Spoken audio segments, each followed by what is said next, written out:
Chers paroissiens, bonjour. Deux éléments ont attiré mon attention dans l'évangile d'aujourd'hui pour éclairer notre confinement, pour éclairer notre retraite. D'ailleurs, cette retraite n'en finit plus et c'est peut-être très beau d'être en retraite, mais peut-être qu'on en a plein le dos. Alors, que faire? Et je crois que l'évangile de ce jour peut nous éclairer à deux niveaux. D'abord, Jésus rappelle que le serviteur n'est pas plus grand que le maître. Jésus est le maître et il s'est fait serviteur.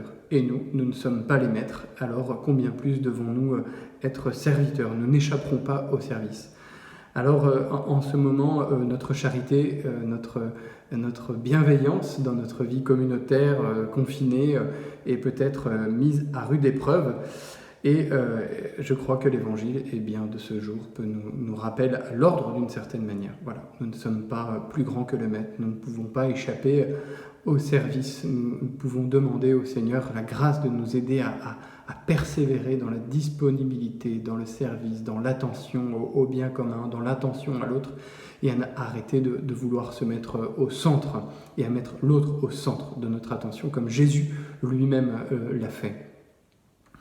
Le deuxième élément, c'est Jésus qui dit « Si quelqu'un reçoit celui que j'envoie, il me reçoit moi, et celui qui me reçoit celui qui m'a envoyé. » Je vous invite peut-être à voir l'autre comme un envoyé de Dieu. Voilà. Alors on aurait peut-être envie de dire « mais merci du cadeau », ou peut-être de dire au Seigneur « ne me l'envoie pas du tout, envoie-moi quelqu'un d'autre, libère-moi justement au contraire de celui-là ou de celle-là ». Mais non, il est là, l'autre est là, et c'est un don de Dieu. Voilà. Renouveler notre regard de foi sur l'autre, de le voir comme un don de Dieu, comme un envoyé de Dieu, comme quelqu'un qui est chargé de la présence de Dieu, chargé d'un message de la part de Dieu pour notre vie. Et le premier message, peut-être, c'est certainement de nous rappeler que nous sommes faits pour aimer, que nous sommes faits pour accueillir l'autre, que nous sommes faits pour même voir l'autre comme un don de Dieu, comme un envoyé de Dieu. Alors oui, deux choses, pour persévérer dans ce confinement, le service et l'accueil de l'autre comme le Christ, comme si c'était le Christ. Et si c'est trop dur, retirons-nous dans un lieu à l'écart et prions.